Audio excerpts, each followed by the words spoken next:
sexuality, want to admit it or not, we face it every day. I learned that we all have fears, hopes. I learned that wisdom has no age. Wisdom is universal. I learned that we all crave deep, meaningful connections regardless of where we are, who we are.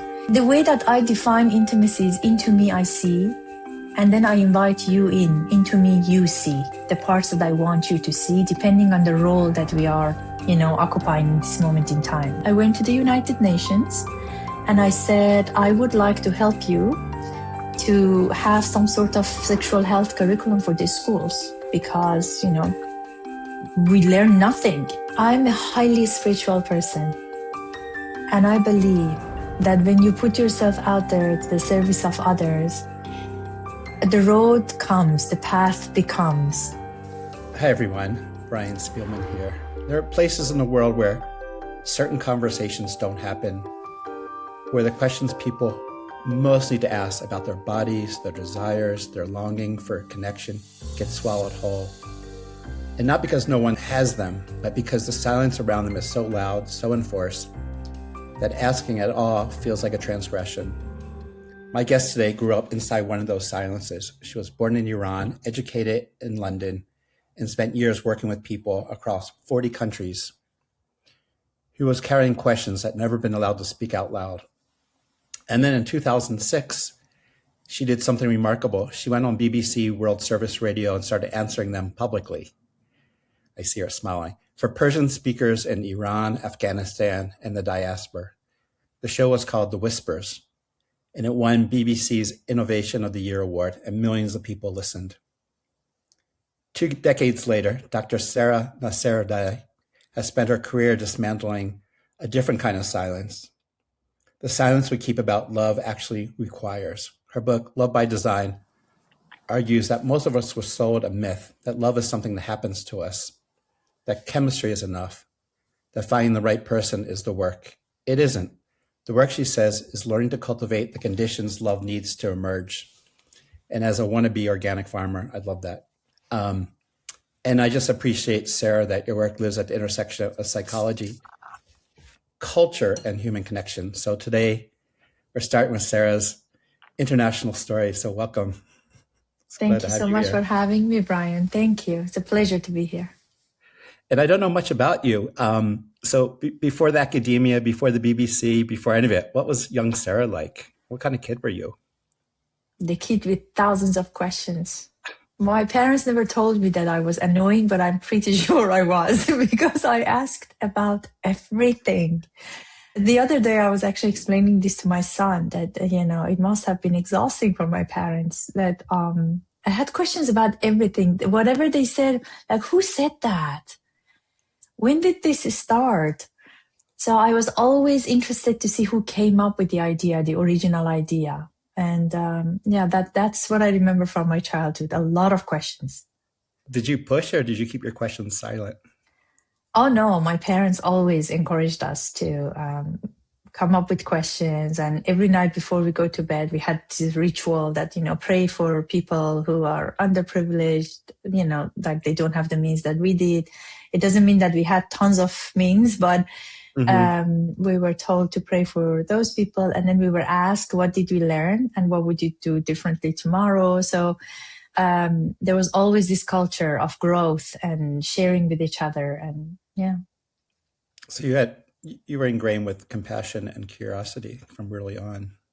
I would say so. My parents were incredible. Looking back, it's incredible what they've done. I know no parent is perfect. I'm a parent. You can never be perfect. What is a perfect parent, right? It's good enough. But I feel like if you put their parenting and their timing into the context in which they raised us, I think they did a great job with providing with intellectual curiosity and also the, every means that we had. We grew up in war, so it wasn't right after the revolution and war and, all of that. And sometimes I look back and I'm thinking, wow, how could they even, how could it be possible that they were not consumed by all of these collective trauma and chaos and all of that, and kept us safe? And so I And would say it was a very nurturing environment within the household. and I'm guessing here, growing up in Iran, in a culture where certain conversations about bodies, desire, love simply weren't possible, maybe outside the home. What was that atmosphere like for you as a young person who had so many questions? Well, as a young person, I would say I learned very early on who is safe, who is not, who is a part of us and we, and who is the other. You needed to be very careful with that, as much as we wanted to be compassionate, but there were huge political and religious divide within the society. So we needed to be very attuned to it and aware of it. In school, which classmates to go to their home, for play dates and whatnot. So it was pretty obvious what to be, what you can share, what you cannot share. But let's go back to what you just said about the desires and, body forms and stuff. It's really interesting because there's this perception that within the Middle East, especially, or North Africa, people don't talk about it. We do talk about it a lot more than here. But the difference is here you see them the billboard when they want to sell a shampoo, the woman is orgasmic, for example, Right. but inside those cultures like Middle East, North Africa, even Asian, majority of other cultures that are especially collective or more conservative, sexuality is talked about, or the desires or wants and needs, but in a form of a whisper. So you joke about it, you whisper with your friends, with a circle of, trusted friends. And when you have women coming together, a lot of the jokes and inside conversations are like that. The same with other people, like, for example, men. And but it's not like this. The quality is different. And it's nuanced. It's very nuanced. That's why I called my show The Whispers. Because it's not like we don't talk about it. Everyone is curious and talks about it, but we whisper about it as if, okay. It's interesting. It's universal, but such a different context. Like America's so damn loud externally, and we don't whisper here. It's the opposite. Yeah, but also I would say it's a little by little, as I did research and work with, different groups and sexuality education, sexual policy. What I learned was in the countries that they think they are sexually open, you can talk about the medicals, dysfunctions, like those kind of medical part of things, pathologization of it, or you can put it into sensations, like the shampoo example that I mentioned.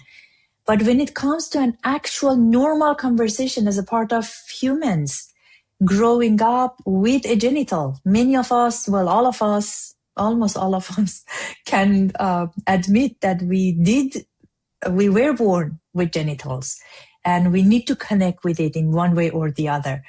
And, but those conversations are still missing in many circles, although they are, so there's a lot of commerce around it. There's a lot of, there are lots of products around it. There are lots of talks about it. But I don't think that we are still at a healthy space to actually incorporate sexuality and sensuality and bringing your body to the conversation without feeling of shame or feeling you're out of line. So I'm curious, you left Iran, you went to England, and you chose a specialty of psychosexual therapy and relationship work. Yes. What pulled you towards it? Well, since I was little, I wanted to make the world a better place. Initially, I decided that I wanted to be an OBGYN because I figured if I help bring people to the world, welcome them to the world in a happy way, then their life is going to be happy for the rest of their lives. And this word happy was very big for me. All the way until I was in high school. And then I had a big conversation with my father. And then he said, look, Sara, this is a wonderful field. You're going to thrive in it. Great. But can you imagine that if you would like to have a family or would like to have, other things in life, if you are an OBGYN, then you are on call 24/7 because my father was in health as well. So he was just telling me, go and shadow, he organized some shadow experiences for me, and my mother the same through her work. And then I realized that, okay, so probably not. So that is not the only thing. So then I went on to study linguistics, because I figured if I can understand languages better, then I help people to communicate better. Misunderstandings will go down, and then maybe I can help that way. And one of the earliest things that I've done, this is something that I've never shared, but so I used to teach music as a side thing to when I was a high schooler. And then I had a student who had a brother who was visually impaired. He was completely blind. And then he really wanted to play, but there were certain nuances that I couldn't teach because we didn't have it in, we have the Braille for music for all of the Western type of scales and all of that, the distances and the scales, but there are 4 specific tonalities that we only have in the Persian music, for example, or the music in that part of the world. 2 of them were missing in Braille. So I went into the Institute of Blind, and then I worked with them to come up with 2 icons so that I can actually teach that, I can explain it. So that was my obsession with linguistics, that I thought, okay, so if we can really put names and figures and symbols and help people with different abilities, disabilities, then that would be very helpful for them. And then little by little, I learned communication. And you're just not still in high school, right? You're a high schooler. Yes. By the time that I actually wrote that book for the blind, I was, I think actually I was maybe 20 at the time. Young person. And yeah, and actually it won an award for the Researcher of the Year, which was an honor. I did not expect that. I did not expect that. But but that is something that I will be proud of, because now if a person, wants to play that music and they are using Braille, and so they can actually use that, the 2 little signs that I added. So anyway, so that was that. And then I started being very interested in giving people voice. So I went to journalism. As I was studying linguistics. I did journalism on the side. I started the university's newsletter, all of that, bringing people together. So that was the beginning of trying to merge we and the other. So people who, cared about your hair is not showing, your nails are not long, this and that, so people who were very segregated from our group of people, who were more avant-garde, maybe more open-minded is not the right word because I don't want to be judgmental, but more open to other ideas in the world. And so by bringing the community together, I was the representative of the university. I went to the national TV and I talked about how it's very important to have co-ed classes. Because, so my argument was, you keep us segregated all the way from school to all the way to, high school and universities, whatnot. And then all of a sudden, first of all, where are we going to meet the person if we are heterosexual? Where are we going to meet the person to actually form that kinship enough to be able to shape a relationship? Second of all, if I don't have a brother, if I don't have male cousins, I'm not exposed to the male mentality or whatnot, how am I supposed to even connect with this other person who is from a totally different planet? So that was my argument.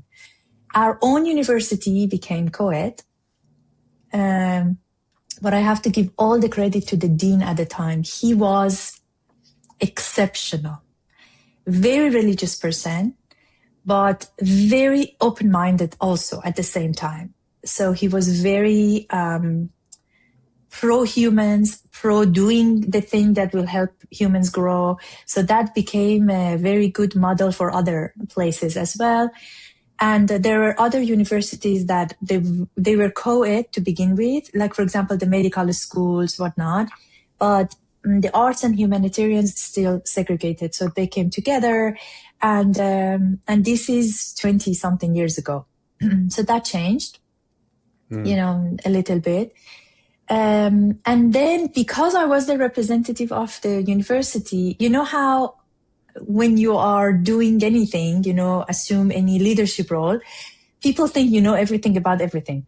So people started coming to me with questions like, Sara, this is happening, and I was doing my best, helping them with their issues, whatnot.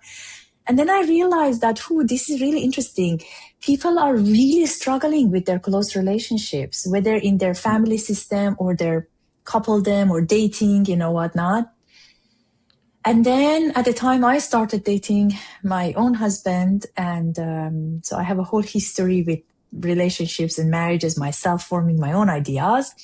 And then I started changing my own ideas about this whole thing, that maybe it's not all doom and gloom. Maybe one can actually learn enough to shape, I called it design your own relationship or design your own marriage at the time. And, arrange the system for yourself. And then I went to the head of the school, the dean that I mentioned, and I said, look, I would like to host an 8-session course on relationships. And then he said, oh, and what are you teaching?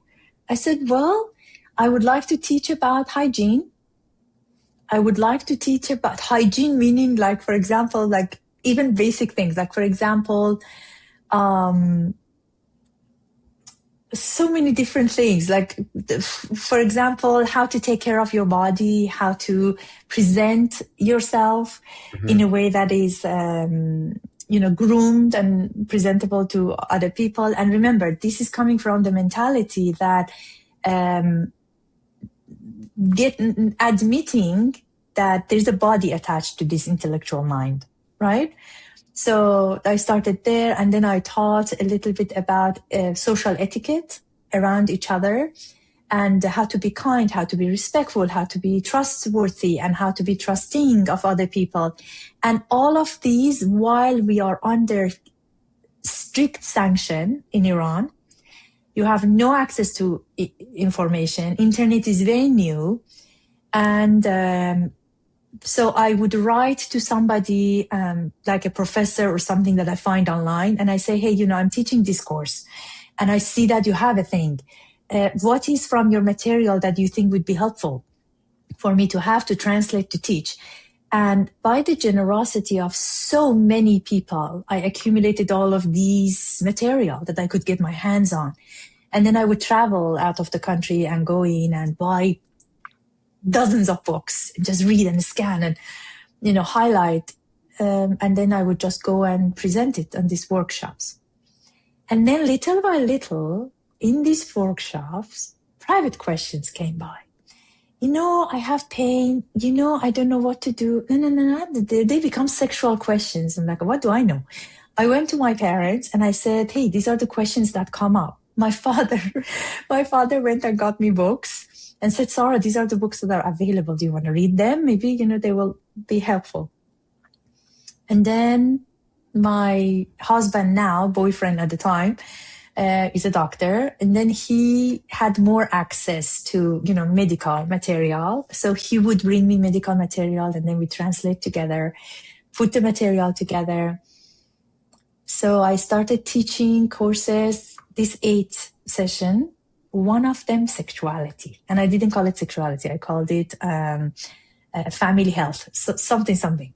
And at the same time, I went to the United Nations and I said, I would like to help you to have some sort of sexual health curriculum for these schools because, we learn nothing. And then I got a job at the Academy of Medical Sciences. Again, along the way, incredible mentors, incredible people who saw this young woman being enthusiastic and really sharing generously of their wisdom and way of the land and how to get involved and how to not to offend people, how to find your way, all that. And then I worked a lot with the UN in Iran, piloting projects with them and writing sexuality education curriculum for the schools and whatnot. But it reached a point that I realized I'm not qualified. I can't do this. Just get other people's work and translate. And we did the research. So, for example, the content analysis is what exists in the country, the whole national curriculum. And then I presented it for the Ministry of Health, Education, and the literacy movement in Iran. In that meeting, they asked me if I have the knowledge and the capability to help them. I said no. And then that was the point that many other factors came into play as well. But then I decided that I need to leave. I need to educate myself to be able to be solid in my own base. If I have access to this impact, I need to be able to be informed, scientifically informed. And with the grace of God, I got to this, I went to England, multiple degrees later. Then I had the BBC show, and the rest is history. Wow. I'm just so curious about sitting with you in the first moments of your kind of career birth. Did it choose you, or it seems almost it chose you, like the path just pulled you.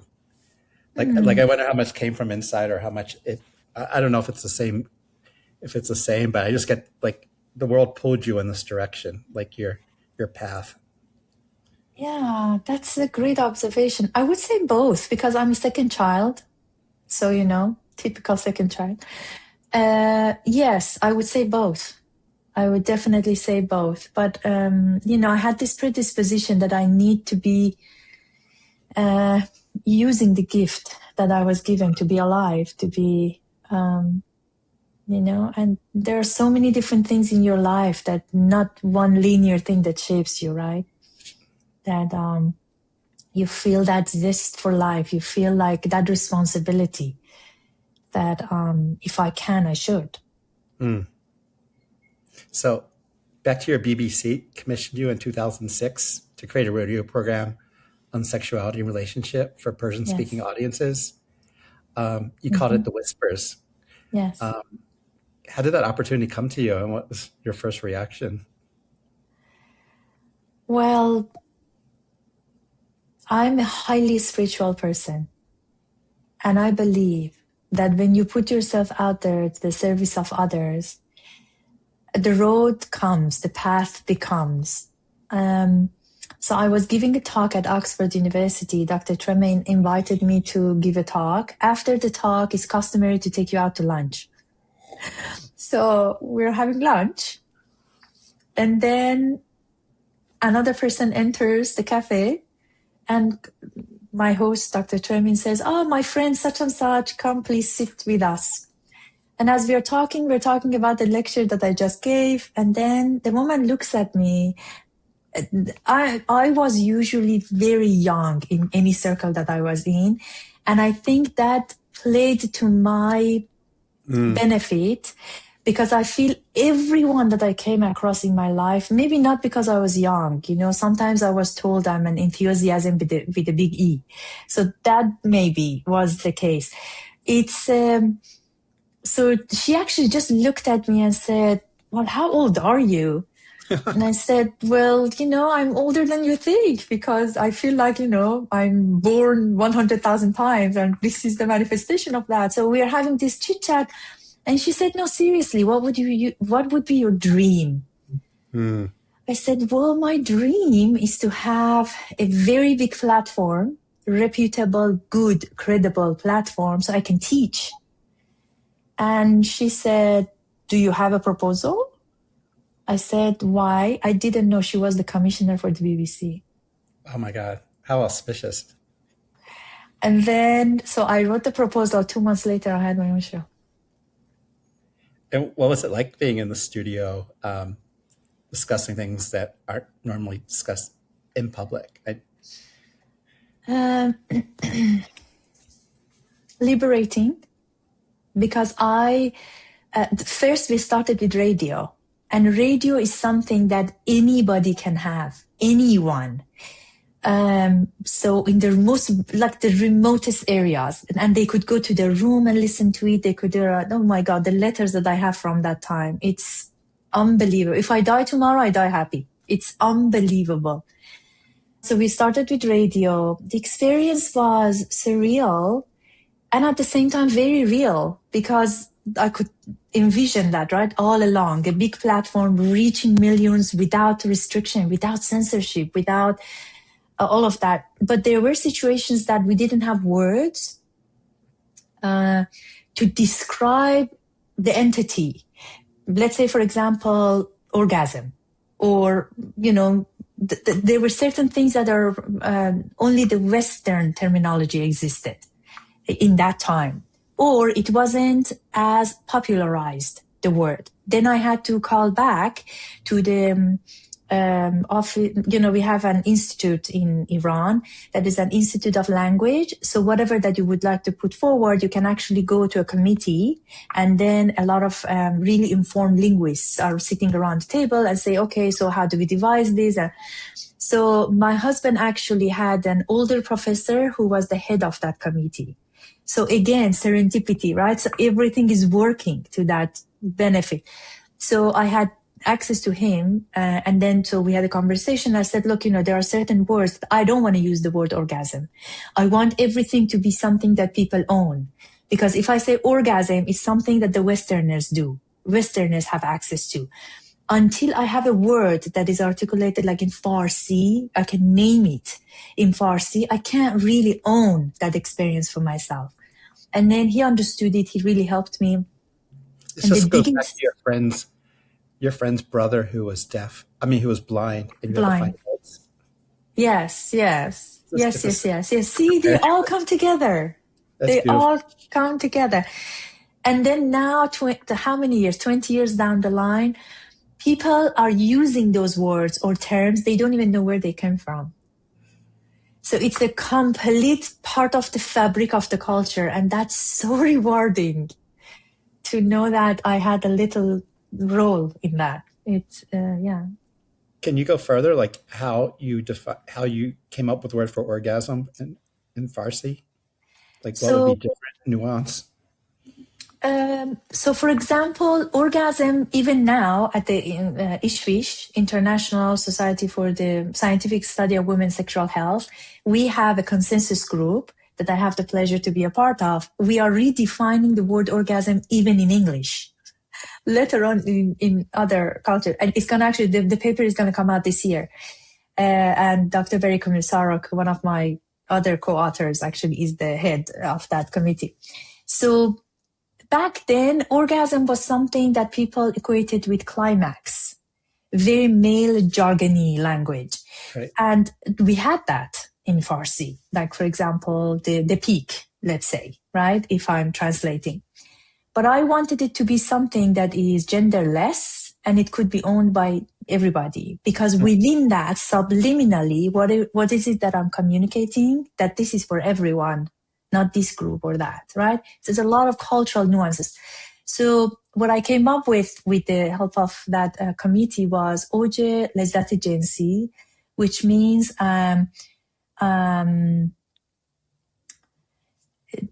the peak of the pleasure for sexual experience. So that was, the phrase that we came up with. Talking to you, it seems like we should have 20 different words, because like different slopes of a ski resort between, it's got so many different shapes. It seems like having one word, it's like talking to you. It's not enough. Yeah, it's not enough. Well, we have a whole paragraph to describe orgasm. When the paper comes out, you will see. I'd love to read it. And what came back from your listeners? What kind of questions do people ask? And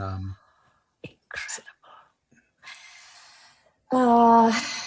First of all, the diversity of the listeners. It was incredible. First, we had a lot of male listeners, mainly because BBC was known for its political content, and men by default were more interested in politics. And then little by little women, and then at some point, the program became the highest listened to and watched program on the BBC version. And women came on board, and and we have a hotline. We had a hotline, and then they would call with their questions, and also we had an email that they could reach out to and ask their questions. One time I remember I was sitting with the producer in the production room, and we had long hours of, like midnight production, whatnot, because it was a weekly show. And somebody called. Remember those old voice machines that you could hear them and you could choose to pick up the phone or not, but you could hear as they're leaving the message? So a man called and started leaving a message. Hi, Dr. Sara, I have a question. He was a member of Taliban, came to the city to buy bread, and this was before Taliban took over, so they were still in the mountains. And he had a question. And I was sitting there, I was sobbing. I could not believe. How is that possible that we could reach that population with this show? I can't describe to you how it felt to me. That was the highlight of the whole thing. Because if I could reach them, education, is everything. So then so they're listening to the rest of the content too, right? As I'm talking about pleasure, as I'm talking about equity in the relationship, as I'm talking about this and that. And that was the highlight for me, that the reach of it. Years later, I go to dinner parties, whatever, and then they recognize my voice. And then they say, the voice is familiar. I'm like, no, I don't think so. It was something else. So many people listened to, and some people told me that they would come together, close the shop down. This was a man in one of the cities in Tehran, in Iran. And then he said on Wednesday nights, all of us came together with this radio and then closed the shop and with a group of friends. And this is a middle-aged man that, we come together and then we listen to it. Another person would say, every time I arrange my working day in a way that, when I go to work, nobody else is in the car, I tune in and I listen. And, the tears that they shared with us, the laughters, it's such a privilege, right? I never took it for granted, ever. And there was just NBA finals and the Knicks won. And yes, New York City has 100 different nationalities. And, it's recognized like sports brings everybody together culturally, politically. And what you're saying is also sexuality and pleasure crosses culture, politics, gives you hope for the future. Yes. Yeah. Mm-hmm. I just actually posted on that note that you are talking about on my Instagram. I posted something about the World Cup bringing everybody together.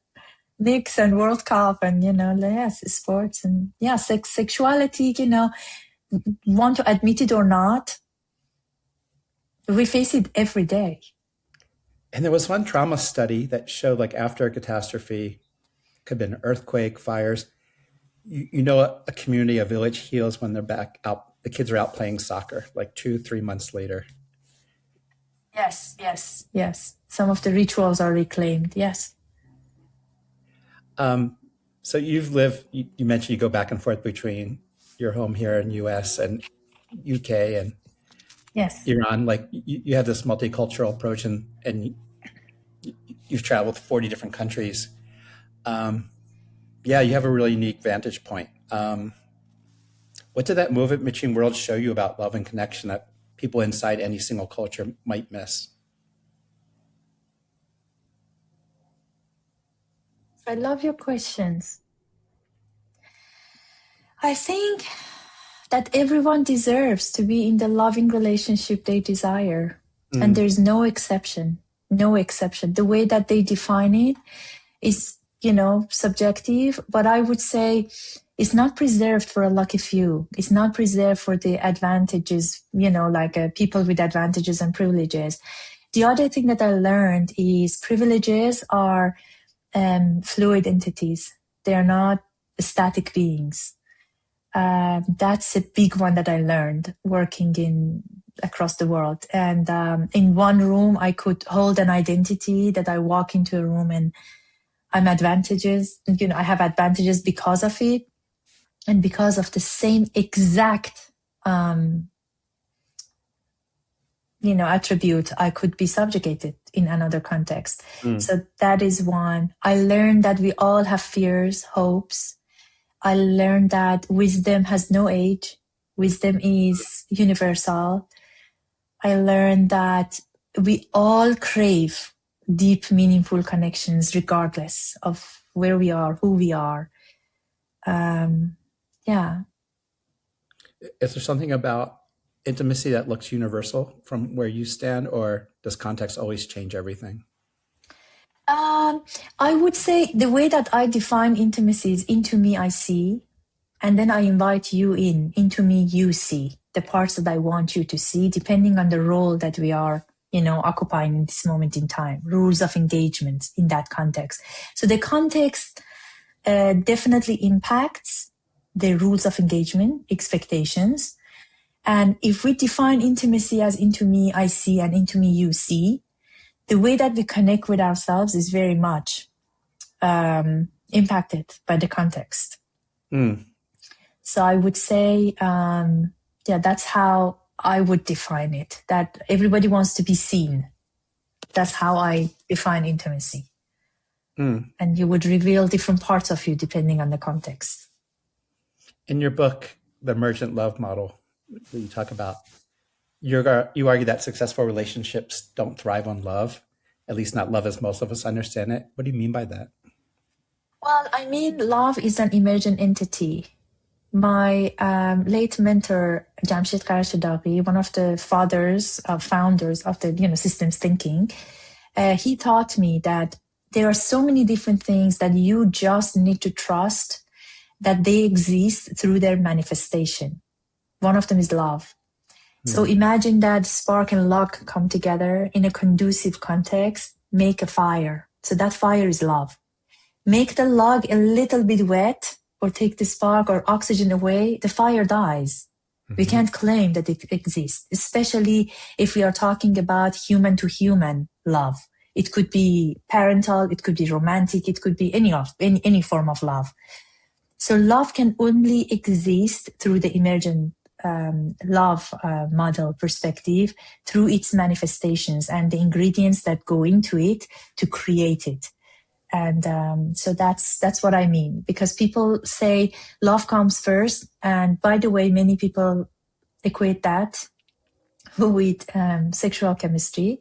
So what they mean is, I fell in love.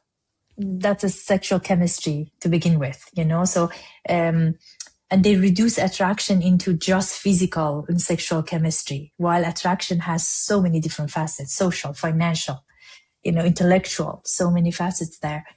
And I think that's what I mean, that love doesn't come first, the rest will follow. You have a very thriving relationship and, the ingredients are in place, and love is the byproduct that is going to keep giving back for as long as you support it and the elements are present. We were hosting a program maybe a decade ago with Esther Perel, and she just came back from India and she was studying arranged marriages.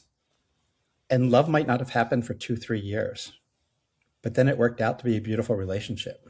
But it started out slowly becoming friends and evolving. Right. The definition of love in arranged marriages also, we need to put into context that traditionally speaking, if we are talking about India specifically, so you had the solid constitutionally bound marriages and relationships, bringing two families together and making the extended family stronger, all of that. And the kinship would come later. The kinship, the caring for one another, the loyalty would come after that. So it's the even felt sense of the word love is different. And then love marriages were considered, they were frowned upon. It felt like it was just a passion. It's fleeting. It will go away. It has that physical component to it always. So, whatnot. Over the years, with the globalization, that perspective is also changing. And while we have the chance, maybe I can clarify something about arranged marriages as well. So, arranged marriages, They're a spectrum. So when I was talking about, love by design, a lot of people said, well, you're taking the spontaneity out of it. And I was thinking, well, actually, if you think about it, if you have a safe environment within which you can be pretty spontaneous. And spontaneity makes for maybe really hot sex, great, like a passion and adventure. And if that's what you are after, wonderful, go for it, good for you. But people who I see in couples therapy, usually they are the ones who are looking for that deep, loving pair bonding. The love that I'm talking about is the one that actually lowers your blood pressure, gives you oxytocin, contributes to your health outcomes, financial outcomes, intellectual outcomes. That's the one that I'm talking about. But even in the book, I talk about 8 ways that people come together, 8 relational configurations, friends with benefit, constitutionally bound couple, enmeshed couple, all of that. So it's not only one way or the highway. It's just that, it's a new model that explains a framework for people who would like to be in long-term relationships for as long as they keep the fire going. It brought me, I think I heard a podcast from the Prime Minister of Pakistan's wife years ago, because we had this anti-arranged marriage. She goes, well, you're letting Silicon Valley pick your partners with algorithms, with Bumble and Match.com. It's like, So my parents know me more than Silicon Valley knows me. Yes. But also the model doesn't work in every culture, because the quality of conversations that happening within those families, we don't have them here. So it will be wrong for me to choose, for example, for my son who is American, and, if he is being born in this very individualistic society, your autonomy, your corner, my corner, whatnot. In those families, you actually have daily conversations about very intimate aspects of your life for the most part. And the other thing that maybe in our time together we can demystify is, as therapists, we have this saying, right? Whatever question they ask us, we say, well, it depends. Because it does depend on the context, on the person, their goal in life, their desires in life. So we can't really put arranged marriages here and designing love here and this there. So there's not a very clear-cut line between these. Going deeper, because sexual chemistry you don't think is a foundation for lasting partnerships. What do you believe instead, and how did you get there? It took a lot of research. So I've been doing couples therapy, psychosexual therapy, and so I'm a social psychologist also. So in the social psychology part, I see a larger social patterns. So I will see, okay, so this group of people does this group of people do this. What does that mean? How can we scale it? And how can we generalize it to the rest of the population? That's what we do in social psychology. With the psychosexual therapy, I get to see the most intimate, most vulnerable spaces that people occupy in their relationships. And with couples therapy, I see relationships. Like the coupledom and family dynamics. One of the things that there are so many different things that when you're sitting in the room, you feel like that does not make sense. Can I explain it better? So, for example, or this client is really in pain. How can I help them? And then when the pain becomes so much, then you need to do something about it, because we are privileged to do what we do, to study what we did, right? And I think we can do better than, just holding a space for people. We should be able to bring things together and give back. So that's just my humble opinion. So for example, you mentioned Esther, my good friend. Esther, in her first book, Mating in Captivity, she opens the book by, we are in love, but we love each other, but we're not in love with each other. So what does that mean? And then she goes into whole differentiation and, like enmeshment, all of that. For me, I saw the pain. Yes, that language that, I love them, not in love with them. What does that even mean? Does love mean the same thing to all of us? And it's such a sacred word. that if I break it down, it's going to lose its meaning. So how can we even study love?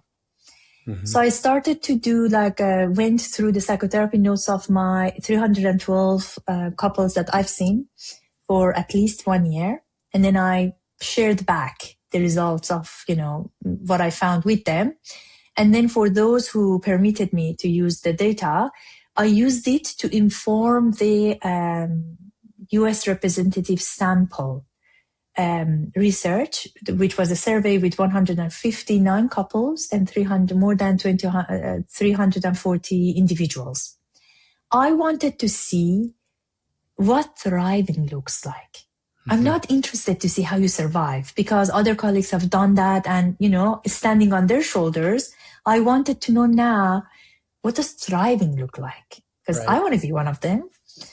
And so with that, we came up with 6 ingredients. And in the book, I also added from sexual chemistry to sexual harmony. And I talk about conflict management styles and the check-in and check-out of daily, weekly, monthly, quarterly, and annually for people who would like that fire to keep going. So that's how there was extensive research behind all of this, not just an anecdotal observation from me. Therapists are trained in theories of relationships, but many find themselves so deeply uncomfortable with their clients bringing sexuality into the room. Mm-hmm. I know you've been working to change that. What is that makes clinicians uncomfortable? And what do they lose when they look away? Let's first answer the second question. So we have research that shows if you don't bring things up, usually clients don't. So especially about sexuality, they need to know you feel comfortable. Otherwise, they don't want to embarrass you. Unless they have a history of different issues that they would like to shock you, they would like you, which is rare, but it happens. But put those clients aside, a lot of people don't want to bring it up because they don't know where the conversation goes. Am I doing this right? What is the point of reference? Am I going to be shamed for my desires and fantasies and whatnot? Are you qualified to deal with me? Mm-hmm. Am I safe with you? Can you hold me? Have you had these cases before? So those are the situations that if we don't address sexuality, which is usually a very big part of the conversation, especially when working with couples and individuals for that matter, we are missing out a huge piece of identity in the room. And for me, you need to handle the whole person. You can't just park this out of the door. So that was the second question you asked. The first one is why do you think that they feel uncomfortable? Because in the training that we receive in psychotherapy, there are not extensive trainings in the fluency of working with sexuality. Maybe we are given a textbook and then we read it. So the literacy is there. We can use the terms. We know what is what for the most part, but we haven't dealt with the deeper side. That when this person says this, what comes up for me? Am I going to shut it down? I was teaching this morning, for example, for the couples conference. I mentioned something about operating from a place of curiosity versus genuine interest. Curiosity is wonderful to begin with because curiosity has a hint of ignorance. I don't know something. So I keep that stance of curiosity so I don't get bored. I go with you, I ask questions. Within sexuality, though, when you work with sexuality, if you only lead from a place of curiosity, you're a voyeurist. It's not going to work. You need to really lead with genuine interest at the service of the process. So there's a lot of nuances that you could be teaching around sexuality specifically. But for me, it all starts with the self of the therapist. That's a really big one for therapists to take in. And I was going to ask, how did you become comfortable? But I think your answer would be, I always felt comfortable. But no, I have to say, actually, my family of origin, we talked about sexuality. I was 9 when my mom brought the book and the dolls and everything and taught us, me and my sister.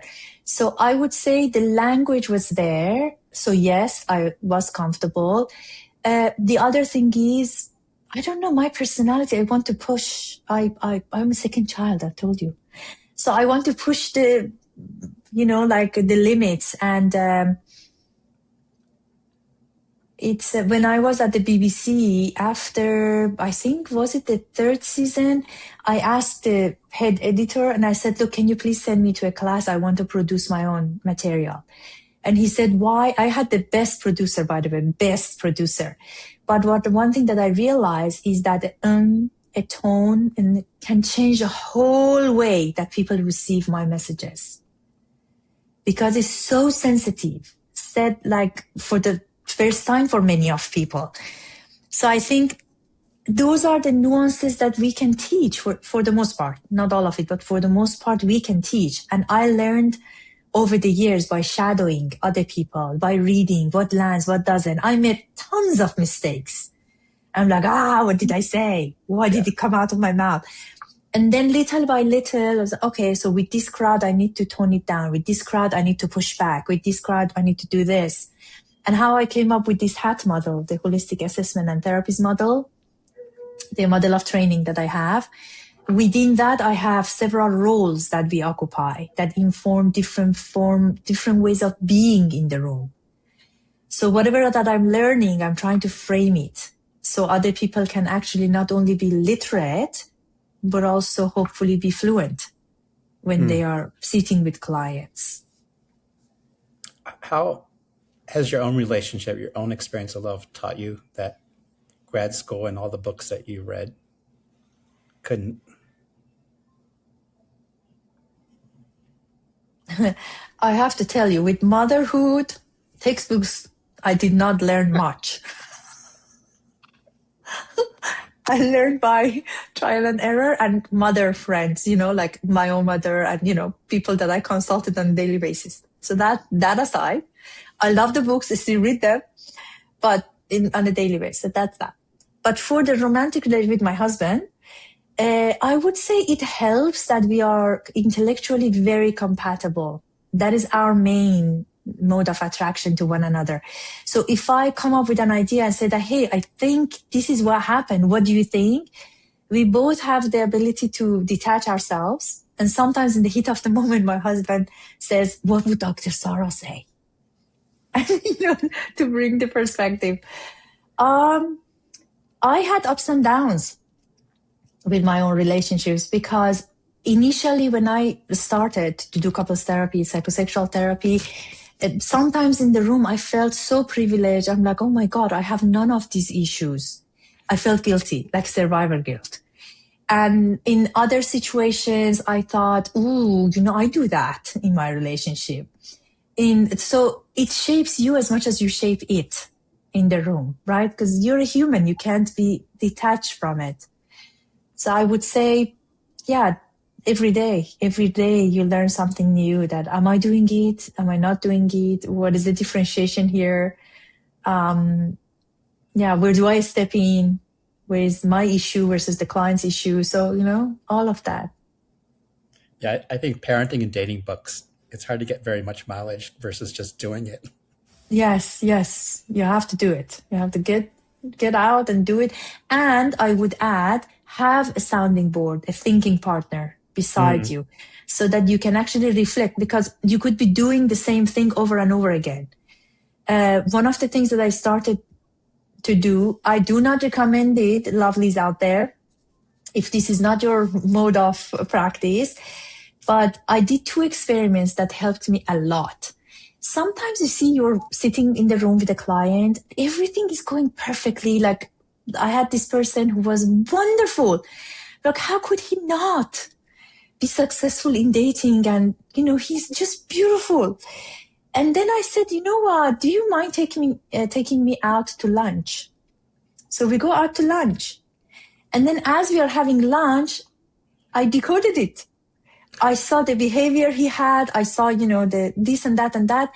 That became a whole part of conversation. And sure enough, because of that feedback, he was able to iron it out and move on. So not everybody does that. I get it, but you have trusted friends. You can just ask them, hey, shadow me, go on a date with me, go here and there with me, observe me. Can you please tell me? So I would say that feedback. Yes, put yourself out there, but the feedback.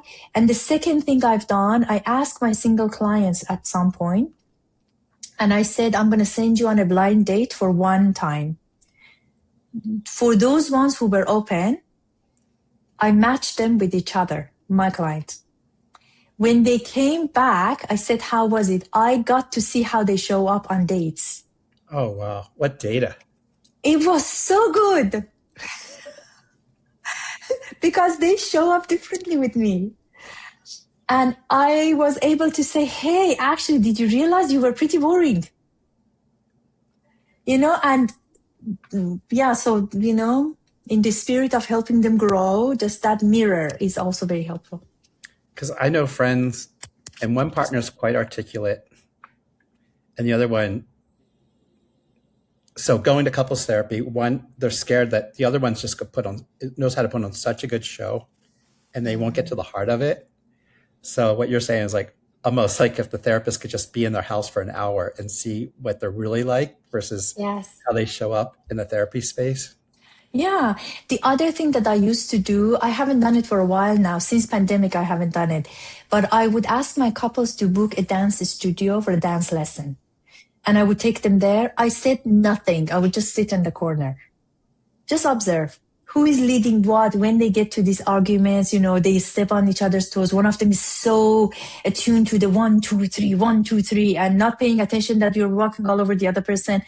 All of that. And after that, I would give them my feedback. Hey, here's what I saw. Here's what it means in the dynamic of the relationship. I think we need to allow ourselves within the scope of practice, within the ethical frameworks, to do things to help our clients with their blind spots. I think that's why I don't do, much of psychotherapy. I have thinking partnerships and consultations because I really want to be able to put myself out there and to do what I'm doing. Oh my God, you remind me of a story. I have a couples therapist friend, and she wanted a tango dancer, and I gave her the one that my wife and I use to get for our marriage and they did it together. But then the couple loved the tango dancing so much they fired the therapist. They were getting more out of that. Oh, and wow. they're figuring out the relationship dynamics between power and not power and leading, following. But you see, so for them, that modality works. And the idea is to help them, right? That's brilliant. I love it. Good. So final question, what gives Dr. Sara hope these days? Oh, I would say the next generation that I see, Gen Z and Gen Alpha, they're less judgmental than all of us. That gives me hope. Humans, everyday humans, give me hope. Yeah, we will make it. I know that, there are times that we feel everything is doom and gloom and where are we going? AI is coming to eat us and whatnot. I'm still hopeful. I think we are human. We are very, very, very resilient as a species. We've made it this far. We will make it,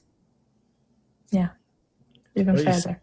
We spent several decades, a career in turning silence into language and then fine-tuning the language, which should the language be, and a language and conditions for love. So it's a rare kind of work and your cultural sensitivity. So thank you so much for being here.